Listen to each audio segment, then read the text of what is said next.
자, 오늘은 양력으로 2045년 4월 20일이고요. 열은 2045년 3월 4일입니다. 오늘 명식은 을충년 경진월 갑진일이 되겠고 일지는 갑진이 되겠습니다.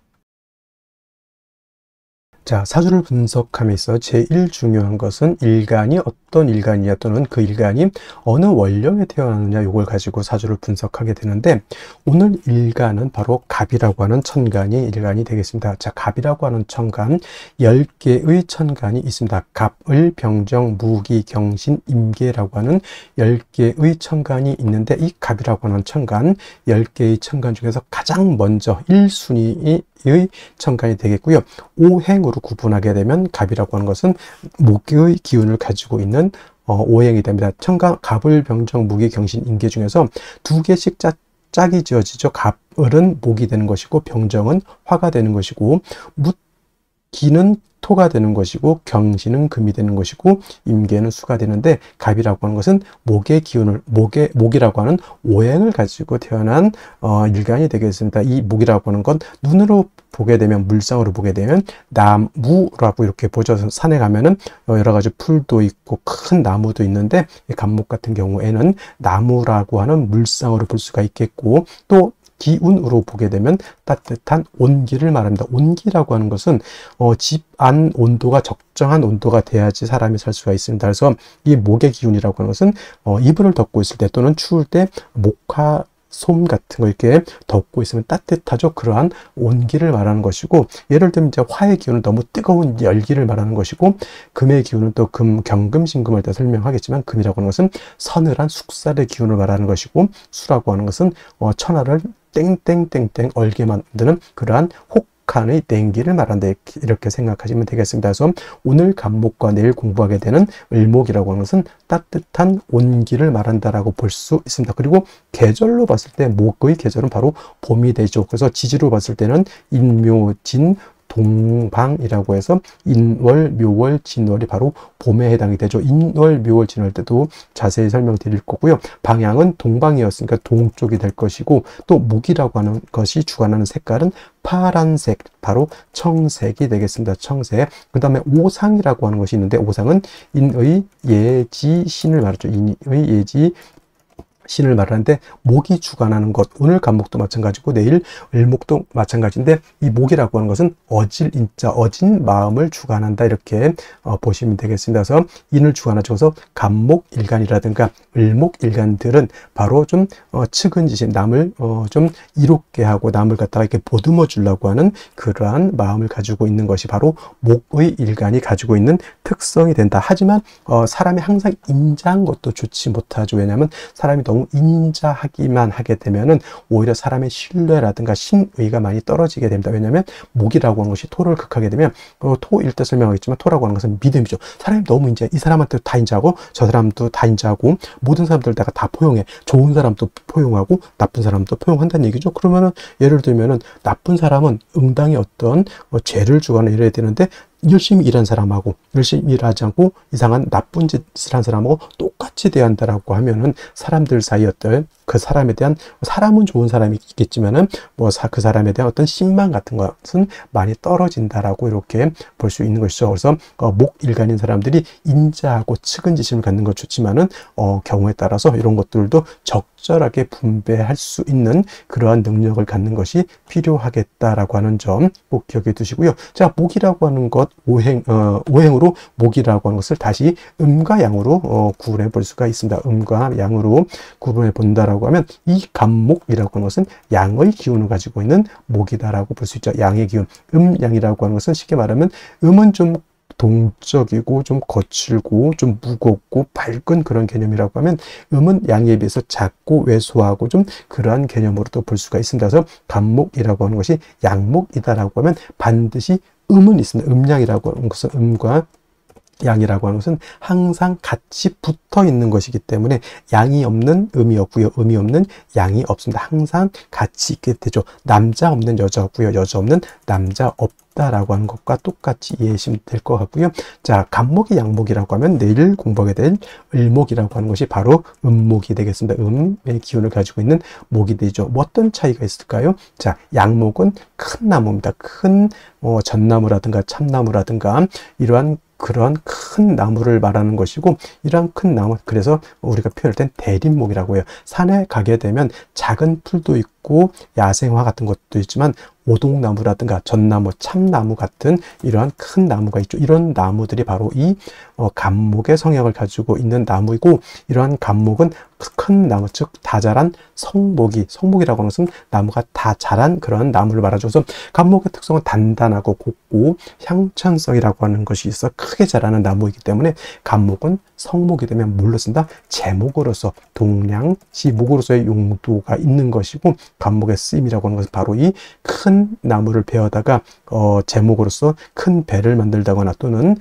큰 궁궐, 큰 사찰 같은 거, 옛날에는 지금이야 이제 철골 구조를 많이 짓지만 옛날에는 큰 나무로서 거북선도 만들고 여러 가지 큰 건물은 이런 아름드리 큰 나무를 갖다 이렇게 만들었다고 하죠. 그래서 간목이라고 하는 것은 제목으로서 용도가 있게 되는데, 그 간목이 제목으로서의 용도가 있기 위해서는 뭐가 필요하다? 그 나무를 베어내야 되죠. 반드시 경금이라고 하는 톱이라든가 도끼라든가, 요즘 같으면 이제 전기톱 같은 걸로 이해했으면 좋겠습니다. 그래서 경금이 있어야지만 간목을 갖다가 작벌할 수 있고요. 정화가 있다라고 하면 정화가 경금을 단련해야지. 예를 들어서 톱이라든가 도끼 같은 것이 날카로워야 되는데 날카롭지 않고 무디다라고 하면 그걸로 큰 나무를 갖다 재련하기가 깔끔하게 재련할 수가 없죠. 우리 집 목공소라든가 이런 데 목재소 같은 데 가게 되면 목수들이 항상 중시 여기는 게 있죠. 연장. 그래서 톱이라든가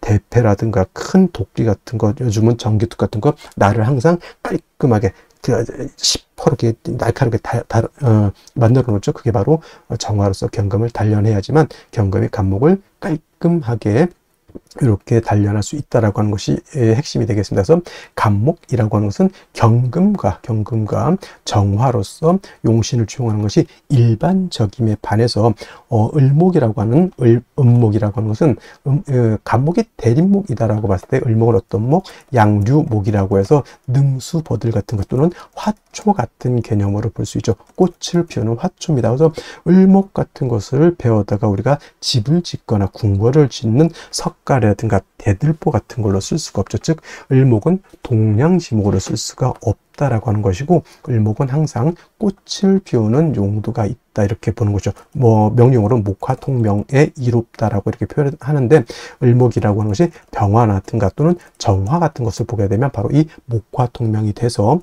을목이 아름다운 꽃을 피운다라고 이렇게 볼 수가 있는 것이고, 화만 있고 물이 없는 을목 화초는 말라 죽을 수밖에 없죠. 그래서 을목이라고 하는 것은 병화, 양화인 병화와 음수인 개수로서 배합을 하는 것이 기본적인 용신 배원법이다. 물론 병화 없을 때 정을 쓸 수 있고요.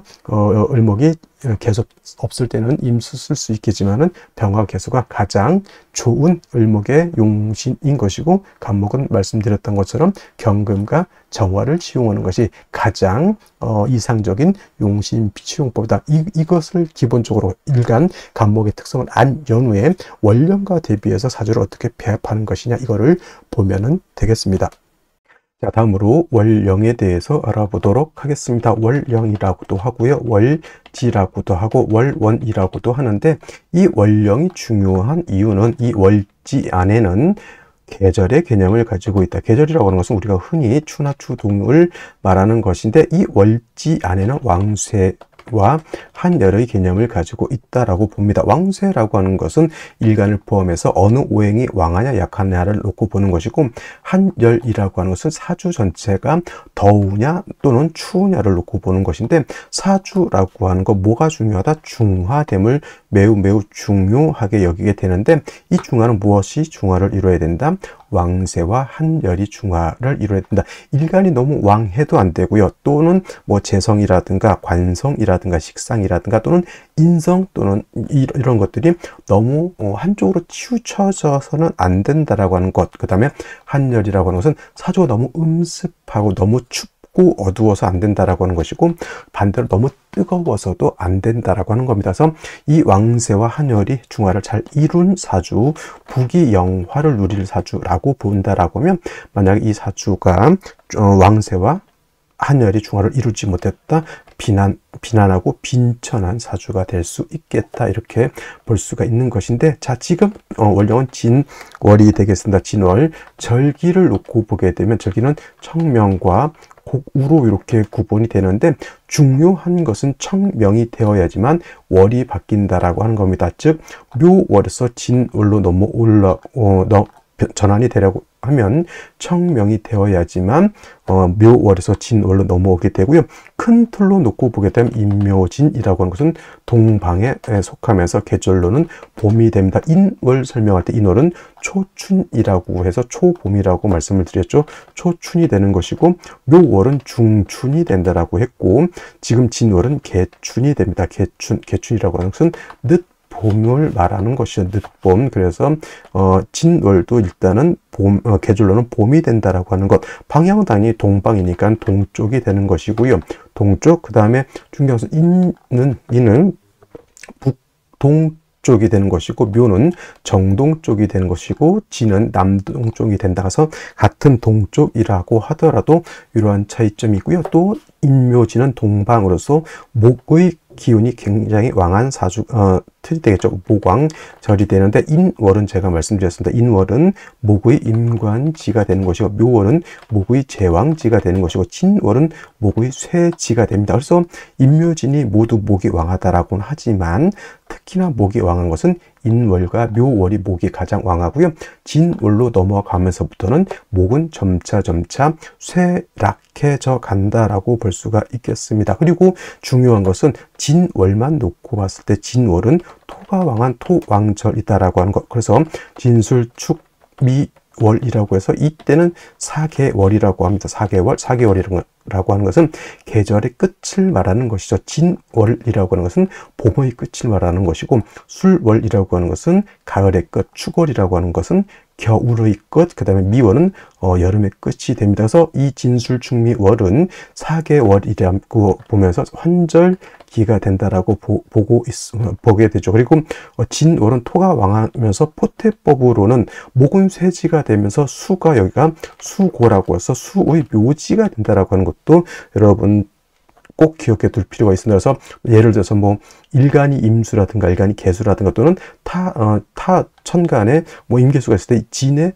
예를 들어서 임묘된다고 해서 수가 약해진다라고 이렇게 보시는 분들이 있는데, 꼭 그렇게만 볼 것이 아니라 수가 진을 보게 되면 일단 통근할 수 있다라고 하는 개념을 꼭 염두에 두시고, 그 다음에 진월은 변화가 좀 많은데 인묘진을 모두 갖추게 되면 이거는 인묘진 방합을 형성하게 되니 이건 목이 왕해지는 것이고, 또 진월은 신자진 뭡니까? 신자진 수국을 형성할 수 있게 되죠. 그래서 지지로 진월에 신자를 봐서 신자진 수국을 형성하게 되면 이때는 또 수가 다시 왕해지는 그런 계절, 그 다음에 또 유금을 보게 되죠. 뭐 예를 들면은 유금을 보게 되면 진유 합금을 우리가 볼 수가 있겠죠. 진유 합금. 그래서 지지로 진유 금이 되게 되면 이때는 금이 다시 왕해지는 것이고, 또 지지로 진토 말고도 다른 아까 말씀드렸던 뭐 술토라든가 축토라든가 미토를 보게 되면 그야말로 토가 왕해질 수도 있다. 그래서 여러분들 진월은 단지 토가 왕하다라고는 보지 마시고요. 인묘진 방합을 형성하게 되면 목이 왕해지는 것이고, 신자진 수국을 형성하게 되면 이때는 수가 왕해지는 것이고, 진유 합금을 하게 되면 금이 왕해지는 것이고, 지지로 진술축미 토가 많아지게 되면 그야말로 토가 왕해진다. 이렇게까지 여러분들 진월을 잘 이렇게 분석해 볼 수 있는 그러한 안목을 갖추시기를 바랍니다. 이러한 진월의 일간 간목이 태어나게 되면 사주를 어떻게 배합하는 것이냐. 자, 일단 다시 한번 복습을 하게 되면 간목이라고 하는 것은 양목으로서 대립목과 같다라고 했고요. 춘절에는 금을 쓰지 않고 화를 쓰는 것을 기본으로 하고 가을에는 토를 쓰지 않는다라고 얘기를 드렸는데, 진월 같은 경우에는 제가 말씀드렸던 것처럼 이제 늦봄이 되면서 이 진월만 놓고 봤을 땐 토가 왕한 계절이 됩니다. 재성이 왕한 계절이 되죠. 물론 이 진월이라 하더라도 인묘진 방합을 형성하게 되면 간목 자체가 매우 생왕해진다라고 볼 수가 있기 때문에, 이 경우에는 봄이 있긴 하지만 봄이고, 인월, 묘월 같은 경우에는 초춘, 중춘이 되기 때문에 금을 쓰지 않는다 하더라도 이 진월의 간목이 태어나게 되면 등이 경금으로서 간목을 작벌할 수 있다. 물론 작벌이라고 볼 수도 있겠지만 뭘로도 볼 수 있다. 간목의 잔가지를 이렇게 전지한다라는 개념으로도 쓸 수가 있다. 전지라고 하는 것은 뭡니까? 필요 없는 잔가지를 이렇게 잘라낸다, 이렇게 볼 수도 있는 것입니다. 그래서 진월에 간목이 태어나게 되면 경금이라고 하는 것을 사용을 해서 간목을 작벌할 수도 있고 전지를 할 수 있다. 선생님, 그러면 경금 말고 병화는 쓸 수 없습니까? 라고 봤을 때, 이렇게 이제 토가 왕할 때 병화라든가 정화가 있게 되면은 목의 기운을 설해서 다시 토를 갖다 생해주게 되는 그러한 좀 역작용이 있기 때문에, 이때는, 그리고 진월 같은 경우는 오양이 진기되어 있기 때문에 그렇게까지 화의 필요성이 그렇게 크지 않다라고 봅니다. 그래서 경금을 얻어서 간목을 작벌할 수도 있겠고, 또 경금만 있어서는 안 되고 임수라고 하는 것을 얻어서 이 간목을 생해주는 것도 필요합니다. 정화로서 경금을 단련할 수도 있겠지만은, 마찬가지로 화가 있게 되면은 화가 다시 토를 생해주는 역할, 토가 다시 금을 생해서 나를 공격하는 이런 작용을 하기 때문에, 이때는 정화를 쓰지 않고 임수를 취용하는 것이 바람직하다라고 볼 수가 있습니다. 그래서 정리하면 진월의 간목이라고 하는 것은 일간 자체도 인묘진 동방목에 해당이 됐기 때문에 뿌리가 전혀 없는 것은 아니지만, 일간이 원령 토에 비해서 약하기 때문에 경금을 얻어서 간목을 이렇게 전지를 함과 동시에 임수를 얻어서 간목을 이렇게 생해준다. 즉 경금이라고 하는 것은 토의 생을 받아서 임수를 생하고 다시 간목을 생해주는 그러한 순작용으로서의 역할을 하게 되죠. 만약에 인묘진 방합을 형성해서 간목이 왕하다, 때는 경금하고 임수를 쓰는 것이 아니라 경금과 정화를 쓸 수도 있겠다라고 보시면 되겠습니다. 그래서 사주가 어떻게 짜여지느냐에 따라서 조금 차이가 있다라고 말씀을 드렸습니다. 즉, 인묘진 방합을 형성하느냐 또는 신자진 수국을 형성하느냐, 진유 합금을 하느냐에 따라서 방향은 사주의 용신을 치용하는 방향에는 조금 차이가 있겠지만, 기본적으로 진월의 간목은 임수, 경금, 임수를 위주로 치용하되 사주가 어떻게 구성되느냐에 따라서 융통성 있게 사주를 분석해 볼 필요가 있다, 이렇게 말씀드릴 수가 있겠습니다. 자, 다시 오늘의 명식을 살펴보도록 하겠습니다. 자, 일간, 간목 일간이 되겠고요. 간목일간이 태어난 월령 진월이 되겠습니다. 제일 먼저 사주 볼 때는 일간이 어떤 일간을 살펴봐야 되고요. 두 번째로는 그 일간이 어느 월령에 태어났느냐를 살펴보는 것이 중요합니다.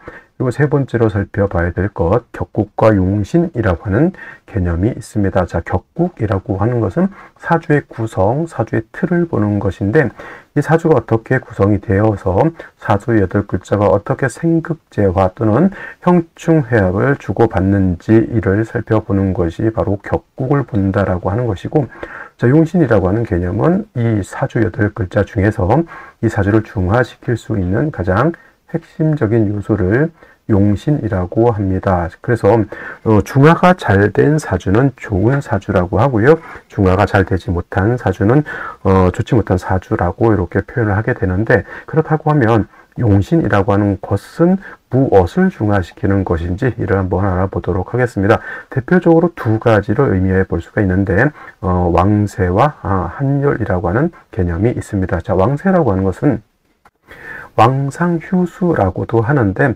사주 8글자 안에는 목화토금수라고 하는 오행이 들어가 있죠. 이 목화토금수 중에서 어느 오행이 왕하고 어느 오행이 약하냐를 보는 것이 왕세, 즉 왕상휴수인데, 그 중에서도 제일 중요한 것은 무엇? 일간의 왕세가 가장 중요합니다.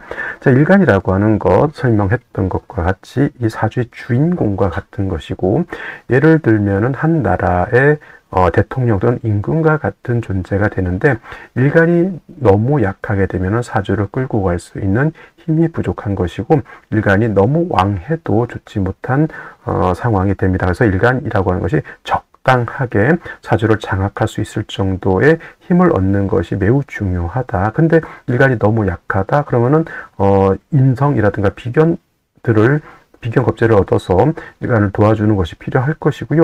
일간이 어느 정도 세력이 있다라고 하면 그 왕한 일간을 갖다가 끌고 갈 수 있도록 재성이라든가 관성이라든가 식상을 위주로 용신을 추용해서 사주를 중화시킬 필요가 있겠다라고 합니다. 그래서 왕세라고 하는 것에서 나오는 것은 바로 용신이라고 하는 것, 왕한 것은 관성이라든가 식상이라든가 재성으로서 왕한 기운을 갖다가 통제 관리해야 되는 것이고, 약한 것은 도와줘야 된다라고 하는 것이 바로 억부용신법이 됩니다. 그리고 한열이라고 하는 개념, 사주 8글자라고 하는 것 안에도 시간이라고 하는 개념이 있고요. 공간이라고 하는 개념이 같이 들어가 있습니다. 그래서 사주라고 하는 것도 너무 추워서도 안 됩니다. 그리고 너무 더워서도 안 되는 것이고, 그 다음에 사주가 너무 건조하거나 사주가 너무 습해도 좋은 사주가 될 수가 없습니다. 그래서 사주라고 하는 것도 이 한난조습이 잘 적절하게 중화되는 것이 필요하겠다, 이렇게 보는 것이죠. 그래서 이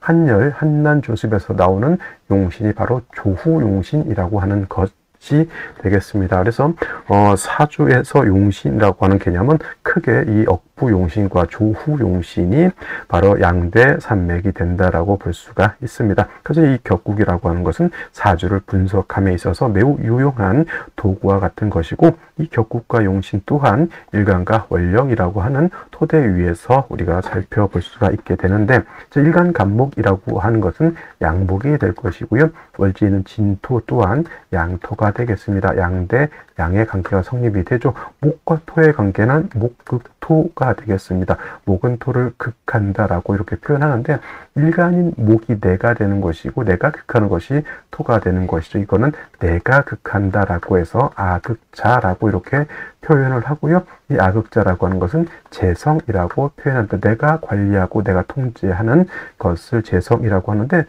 재성이라고 하는 것 기본적으로 재물로 이렇게 표현할 수가 있죠. 남자한테는 서에 해당이 된다라고 볼 수가 있겠고, 그 다음에 인기도 해당이 됩니다. 인기, 재성이 있고 일간도 어느 정도 세력이 있다라고 하면 주변 사람으로부터 인기를 얻을 수 있다. 그래서 재성이 어느 정도 용도가 있는 사람들이 선출직 공무원 같은 거 나가면 당선될 가능성도 있다, 이렇게 보는 것이고, 근면, 성실성 같은 것들도 재성으로 보게 되고, 유흥오락 같은 것들도 재성으로 보게 됩니다. 그래서 재성이라고 하는 것은 재물의 근원이면서 근면성실, 유흥오락, 처인기 등등에 해당이 돼서 신왕, 제왕한 사주국세가 되면은 이 재성을 내가 감당할 수 있는 힘을 얻게 되는 것이고, 반대로 재다신 약한 사주국세가 되면 이 재성을 내가 감당할 수 있는 힘이 없기 때문에 오히려 재성으로 인해서 오히려 좋은 모습을 보지 못한다, 이렇게 볼 수가 있겠죠. 그래서 재성이라고 하는 것도 내가 왕해야지만 나의 소유물이 될 수 있다, 이렇게 보면 되겠고요. 재성을 다시 두 가지로 구분해 볼 수가 있습니다. 정제와 편제로 이렇게 구분해 볼 수 있는데, 정제라고 하는 것은 예측 가능한 재물, 이렇게 보면 되겠습니다. 이자라든가 또는 월급 같은 개념, 우리가 예측 가능한 그런 재물을 정제라고 하면, 편제는 예측하기가 좀 어려운 일확천금 같은 개념으로 볼 수가 있겠죠. 예를 들면 로또 당첨금 같은 개념을 들 수가 있겠습니다. 그래서 뭐 정제가 좋으냐 편제가 좋으냐, 이것은 탁상 오는 식으로 단지 두 가지를 흑백 논리로 보기보다는 일간의 특성에 따라서 또는 사주 전체의 흐름에 따라서 정제가 좋을 수도 있고 편제가 좋을 수도 있다, 이렇게 평가하는 것이 좋을 것 같습니다. 자, 정제라고 하는 것, 일간과 재성과의 관계가 음양의 조화가 맞아야 되겠죠. 양대 음의 관계 또는 음대 양의 관계가 성립이 되면 정제가 될 것이고, 편제라고 하는 것은 음양의 조화가 맞지 않는 걸 말합니다. 오늘처럼 이렇게 양대 양의 관계가 성립이 되거나 반대로 음대 음의 관계가 성립이 되면 이거는 편제가 되는 것이니, 간목이 진월에 이렇게 태어나게 되면 무엇이 된다? 편제격이 된다. 근데 인묘월은 목의 임관지 제왕지로서 목이 왕하지만은 진월부터는 진월은 목의 쇠지가 되고 토가 왕한 토왕절이 됩니다. 물론 이제 타지제 인목이라든가 묘목 등이 있다라고 하면 인묘진 방합을 형성하는 수도 있겠지만은 그렇지 않은 경우에는 일단은 진월은 목보다는 토가 더 왕해서 자칫 잘못하면은 죄다 약한 그런 구조가 될 수도 있겠다라고 하는 점. 그다음에 진월은 합을 잘 봐야 되는데 진유합금이 될 수도 있겠죠. 진유합금이 될 수도 있고, 인묘진 방합이 성립될 수도 있고, 지지로 진술축 및 토가 많아질 수도 있다. 진유합금이 되면 관성이 많아지는 것이고, 진술축 및 토가 많아지게 되면 그야말로 죄가 신약이 되는 것이다라고 하는 틀까지 이해해 두시면 좋을 것이고요. 또 격을 논할 때 월지 있는 지장간을 살펴볼 필요가 있겠습니다. 자, 지장간, 을목, 그 다음에 개수, 그 다음에 본기가 이제 무토가 되겠죠. 을목에 특출된다고 해서 이거를 겁재격으로 보진 않고요. 만약에 개수가 천간에 특출되는 경우가 있을 수 있습니다. 이런 경우에는 진월이라 하더라도 얘는 수생목의 양목이 음수를 받기 때문에 정인격으로 볼 수가 있겠다라고 격을 하나 더 살펴볼 수가 있겠습니다. 그래서 진월 같은 경우는 일단은 원령만 놓고 봤을 때 토가 왕한 계절이고, 재성이 왕하고 일간이 약해서 죄다 신약한 뉘앙스를 갖고 있으니 먼저는 일간을 좀 도와줄 수 있는 글자가 필요하다라고도 볼 수 있고요. 또 간목 같은 경우에는 경금으로서 작벌을 하고 해서 동량의 제목으로 써야지만 간목으로서의 용도가 있게 되겠죠. 그래서 진월의 간목이라고 하는 것은 간목의 용도가 있기 위해서는 먼저 경금이라고 하는 칠사를 이렇게 쓸 수 있습니다. 그래서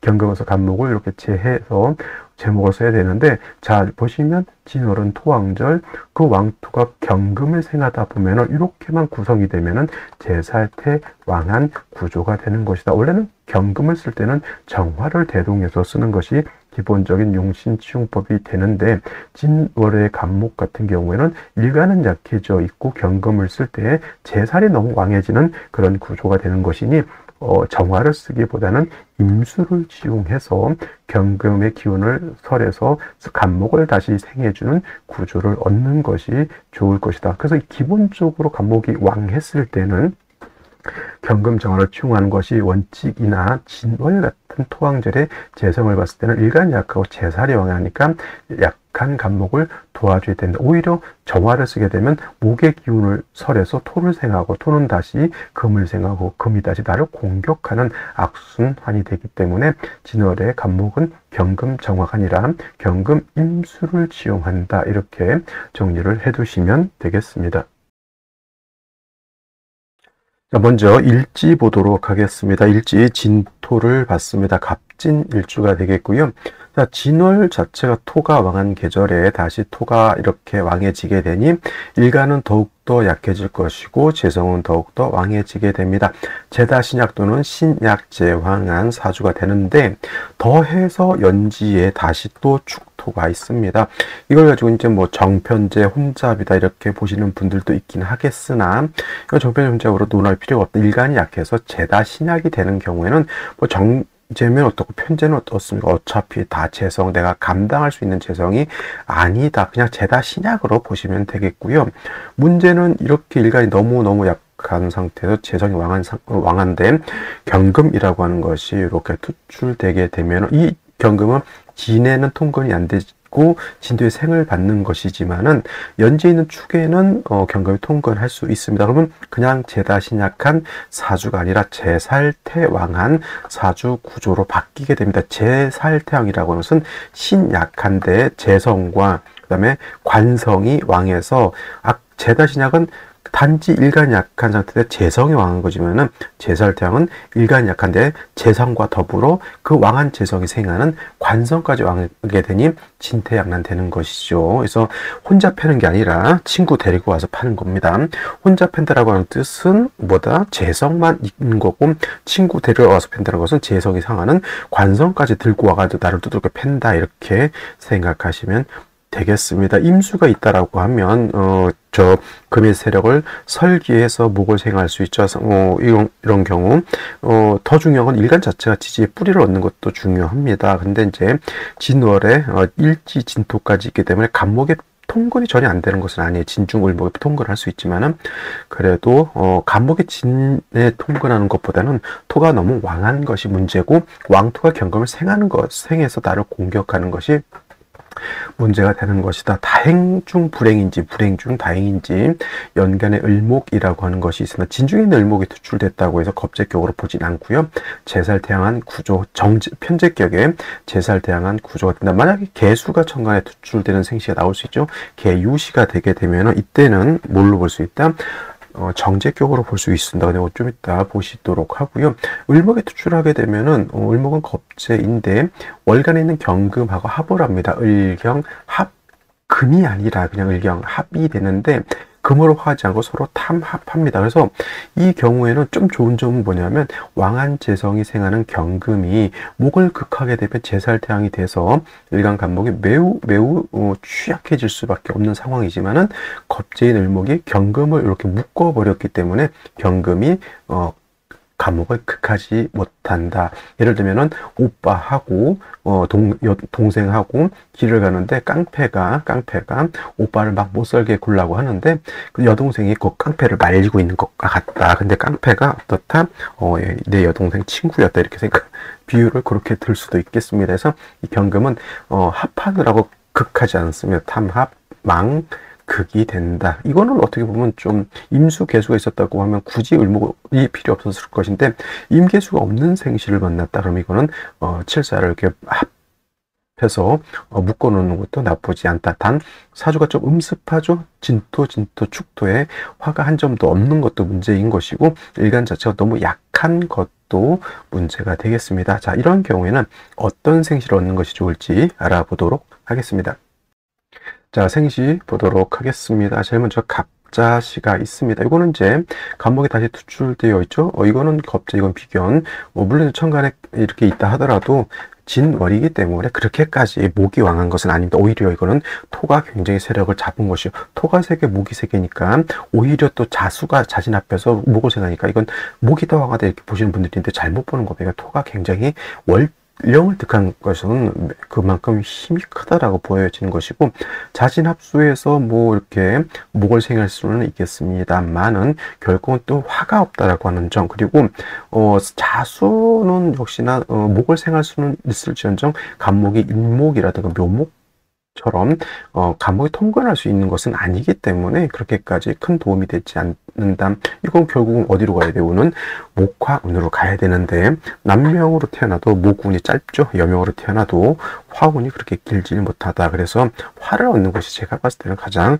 좋을 것이라는 생각이 듭니다. 이렇게 병인시가 되게 되면은 간목이 인의 뿌리를 둘 수 있기 때문에 재성이 이렇게 왕하더라도 간목이 진진에도 뿌리를 둘 수 있죠. 그럼 이거는 어느 정도 이게 간목이 토를 감당할 수 있다라고 하는 점, 그 다음에 사주가 음습해진 것을 병화가 인의 뿌리를 두고 투출되어 있기 때문에 어느 정도 조후도 가능하다. 이 경우에는 목화운도 나쁘지 않고요, 금수운도 나쁘지 않다. 남녀 불문하고, 제가 봤을 때 오늘 태어나는 사주는 병인시를 선택하는 것이 좋을 것이라는 생각이 들고요.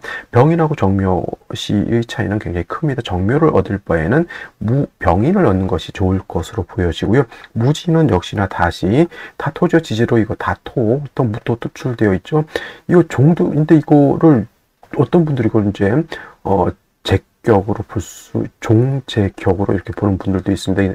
을경이 있는데 을경을 합해서 그냥 같이 둘이 서로 종한다라고 하는 이론이 좀 조금 어려운 이론이기는 한데, 그래도 저는 그렇게 종제격으로 토로 종하는 것으로 보는 이론도 있지만은 저는 종격 뭐 이런 거 잘 보지 않습니다. 그냥 내격으로 해서 그냥 죄다 신약이다 이렇게 보시면 될 것 것으로 보이고요.